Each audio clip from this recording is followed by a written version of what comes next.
ETF index mutual funds నేర్చుకుని stock మార్కెట్లో రాణించాలనుకుంటున్నారా? వెంటనే ఈ నెంబర్కి కాల్ చేయండి. Hi viewers, India's largest digital media network Suman టీవీకి స్వాగతం. ప్రస్తుతం మనతో ఉన్నారండి senior journalist and life coach Padma Meenakshi గారు. సో పద్మ గారు, మీరు చాలా చూసింటారు.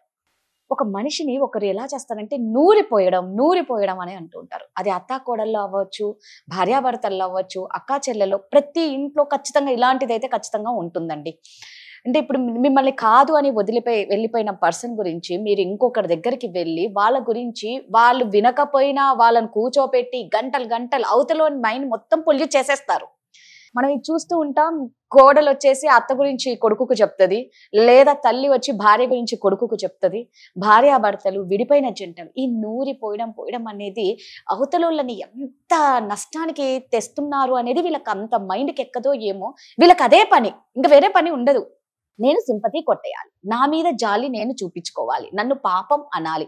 అవతలోళ్ళు ఎంత మంచిగున్నా వాళ్ళు మంచి వాళ్ళు కాదు, చెడ్డవాళ్ళు అని క్రియేట్ చేయడానికి రకరకాలుగా చేస్తూ ఉంటారు. వాళ్ళ వర్కే అది. అంటే అసలు human mind is like a monkey, కోతి లాంటిది అది. అదేమవుతుందంటే ఒక్కసారి మళ్ళీ ఒక పాయింట్కి వస్తే వాళ్ళు నా గురించి ఏమనుకుంటున్నారు, ఈ పాయింట్లో ఏమవుతుందంటే నేను మంచి, అవతల వాడు చెడు అన్నది చెప్పుకోవాలని ప్రయత్నిస్తూ ఉంటాను తప్ప ప్రతి మనిషిలో మంచి చెడు ఉంటాయి. ఈ మంచి చెడు గురించి మాట్లాడడం ఏం చేస్తామంటే వాడే చెడ్డ అందుకే వదిలేశాడు నన్ను, నేను చాలా మంచిదాన్ని, మా అత్తగారికి నేను అన్ని చేస్తాను పొద్దున్న లేస్తే, కానీ మా అత్తగారు నన్ను సాధించింది, లేకపోతే మా తోటి కోడలు ఇలా చేస్తుంది. సో ఇది నేను మంచి అని ప్రూవ్ చేసుకోవాలి, నన్ను నేను ప్రూవ్ చేసుకోవాలి. ఇది కూడా స్ట్రాంగ్ పర్సనాలిటీ లేకపోవడం వలన వచ్చే ప్రాబ్లం. అవతల వాడు ఒకటి సింపతి, మీరు అన్నట్టు అయ్యో నువ్వు ఇంత మంచిదానివా అమ్మా, నిన్నెలా వదిలేశాడమ్మా అని అనాలి. ఆ మాట కావాలి. వాళ్ళు కూడా నన్ను చాలా మంచివాడు అన్నారు. ఇది ఒక్క అమ్మాయిలకే వర్తించదు, అబ్బాయిలు కూడా. కానీ మెజారిటీ అబ్బాయిలు ఒక్కసారి మూవ్ ఆన్ అయిపోయిన తర్వాత ఐదర్ ఎవరి గురించి ఎక్కువ చెప్పి మాట్లాడి టైం వేస్ట్ చేయరు. అమ్మాయిలు మాత్రం ఏంటంటే ఎగైన్ ఎవరేమనుకుంటారో, వీళ్ళు ఏమనుకుంటారో, సో నన్ను నేను మంచి అని చెప్పుకోవడం కోసం నేను ఇంత మంచి చేశాను కానీ తను నన్ను వదిలేశాడు, నేను రోజు ఇంత మంచి చేస్తూనే ఉంటాను కానీ తను నన్ను బ్లేమ్ చేశాడు. కానీ ఎప్పుడైతే మనం ఇప్పుడే ఇలా అన్నప్పుడు 4 వేలు మనవైపే ఉంటాయి, ఒక్క వేలే అటువైపు ఉంటుంది. ఈ 4 వేలు మనవైపు ఉన్నాయి కదా, మనం చేసిన తప్పేంటి, లేకపోతే మన జీవితంలో మనం ఏం చేసాం అన్నది మనం ఇంట్రోస్పెక్ట్ చేసుకుంటే ఇలా అనడం మానేస్తాం. అండ్ మూవ్ ఆన్ అయిపోయిన తర్వాత మూవ్ ఆన్ అయిపోవాలి.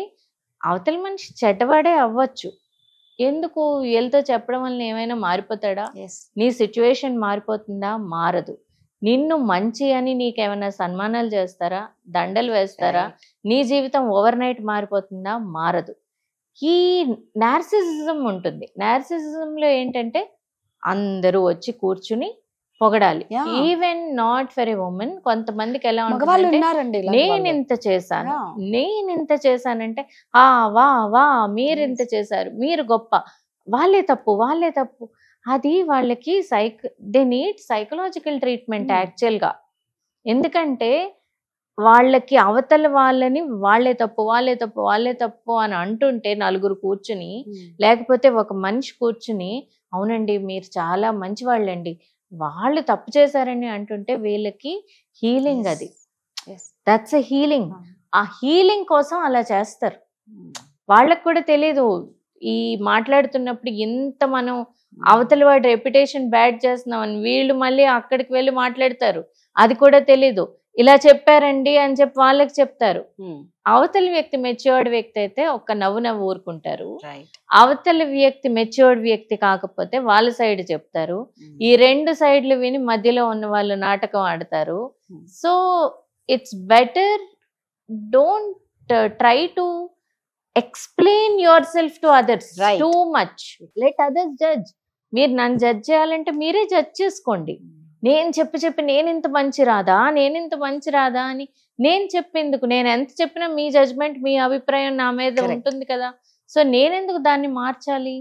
ఈవెన్ ఇఫ్ నేను చెడ్డదాన్ని అనుకుంటున్నారు అవతల వాళ్ళు, డోంట్ ఎక్స్ప్లెయిన్. నేను అదే చెప్తాను, ఎవరికి నిన్ను నువ్వు ఎక్స్ప్లెయిన్ చేసుకోకు, యాజ్ లాంగ్ యాజ్ నువ్వేంటో నీకు తెలిసినప్పుడు.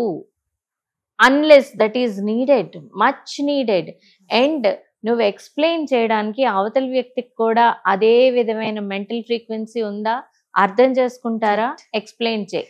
Right. మెంటల్ ఫ్రీక్వెన్సీ లేని వాళ్ళకి నువ్వెందుకు వివరణ ఇచ్చుకుంటావు? ఏదో తప్పు చేసినట్టు. తప్పు చేస్తే ఎక్కువ వివరణ ఇస్తాడు. నిజమే. నువ్వు నీదేం తప్పులేదు అన్నప్పుడు just walk out and do your work. నీ వర్క్ లో అవతల వాళ్ళకి అర్థమయ్యేటట్టు చెయ్యి. నువ్వు పని చేసి అవతల వాళ్ళకి, ఓ వీళ్ళు పని చేస్తున్నారు, ఆ పనిలో అవతల వాళ్ళకి అర్థమయ్యేటట్టు చెయ్యి. ఇంకొకళ్ళని మెలైన్ చేసి, మసిపూసి మారేడికాయ చేసి, లేకపోతే అవతల వాళ్ళ రెప్యుటేషన్, వాడి చెడ్డవాడైతే వాడే తెలుసుకుంటాడు ఏదో రోజు. అవతల వాడి చెడ్డవాడు అనేది వాడి పనులు వాడికి రిఫ్లెక్ట్ చేస్తాయి. మనం చెప్పక్కర్లేదు వాడి చెడ్డ, లేకపోతే ఆమె చెడ్డది అని చెప్పక్కర్లే. వాళ్ళ పనులతో వాళ్ళు నిర్ణయించుకుంటారు. And others judgements are not needed. అవతల వాళ్ళ తీర్పులు అవసరం లేదు అనుకున్నప్పుడు మనం వేరే వాళ్ళ గురించి చెడ్డగా చెప్పడం మానేస్తాం.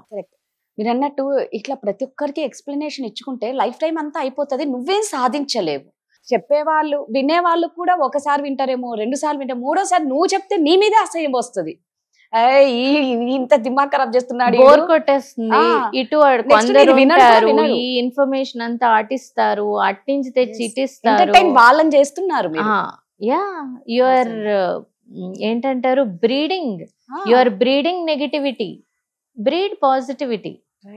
Don't talk, better don't explain your self and don't try to get sympathy. Sharing is different, maligning others is different. You share your pain, no problem, share your pain to an extent, that too not with everyone. Exactly. నిజం. ఎప్పుడైతే నువ్వు 10 మంది గురించి మీ వాళ్ళ గురించి చెప్పారో, అది అబ్బాయి కానీ అమ్మాయి కానీ అంటే మాత్రం ఖచ్చితంగా దాని మీరు సింపతి కోసమే తప్ప మీ పెయిన్ కోసం అయితే కాదు. సో ఎవరికి మనం ఎక్స్ప్లెనేషన్ ఇచ్చుకోని అవసరం లేదు. పద్మా గారు చెప్పినట్టు టైం వేస్ట్ అండి. ఎవడెన్నన్నా వాక్కొని మన పని మనం చేద్దాం. Thank you. Thank you, Radha.